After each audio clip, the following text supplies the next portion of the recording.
America ने आधिकारिक तौर पर विश्व स्वास्थ्य संगठन यानी WHO से खुद को अलग कर लिया है।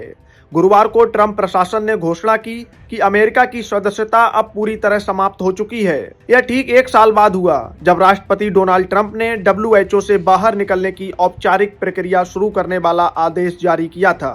रिपोर्ट्स के मुताबिक जिनेवा स्थित WHO मुख्यालय के बाहर से अमेरिका का झंडा भी उतार दिया गया है और इस फैसले का प्रतीकात्मक संकेत माना जा रहा है। अमेरिकी सरकार का कहना है कि WHO अपने मूल उद्देश्य से भटक गया है और कई मौकों पर अमेरिका के हितों के खिलाफ काम करता रहा। ट्रंप प्रशासन का आरोप है कि कोविड महामारी के दौरान WHO ने समय पर वैश्विक आपात स्थिति घोषित नहीं की और अमेरिका के शुरुआती कदमों, खासकर यात्रा प्रतिबंधों की आलोचना की। इसके अलावा अमेरिका का यह भी कहना है कि वह WHO को सबसे ज्यादा फंड देने वाला देश रहा, लेकिन इसके बावजूद संगठन में उसे ना तो बराबरी का प्रभाव मिला और ना ही कभी कोई अमेरिकी महानिदेशक चुना गया। हालांकि इस फैसले से अमेरिका के भीतर ही विवाद खड़ा हो गया है। सार्वजनिक स्वास्थ्य विशेषज्ञों ने इसे खतरनाक और दूरदर्शिता से खाली कदम बताया है। विशेषज्ञों का कहना है कि बीमारियां सीमाएं नहीं देखती और महामारी से लड़ने के लिए वैश्विक सहयोग बेहद जरूरी है।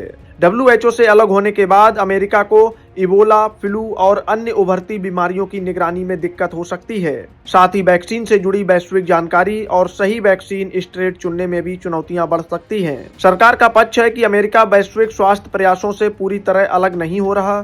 स्वास्थ्य मंत्रालय का दावा है कि उसके 2000 से ज्यादा कर्मचारी 60 से अधिक देशों में काम कर रहे हैं और कई देशों के साथ द्विपक्षीय स्वास्थ्य समझौते मौजूद हैं। सरकार का कहना है कि महामारी निगरानी और प्रतिक्रिया के लिए वैकल्पिक योजनाएं तैयार कर ली गई हैं।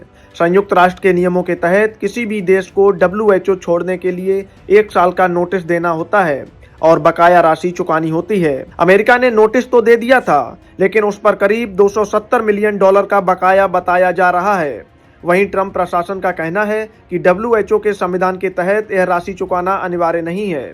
वहीं WHO ने साफ किया है कि अमेरिका के इस फैसले पर फरवरी में होने वाली कार्यकारी बोर्ड बैठक में चर्चा की जाएगी। कुल मिलाकर अमेरिका का WHO से बाहर निकलना सिर्फ एक प्रशासनिक फैसला नहीं, बल्कि वैश्विक स्वास्थ्य व्यवस्था के लिए एक बड़ा झटका माना जा रहा है, जिसके असर आने वाले समय में दुनिया भर में महसूस किए जा सकते हैं।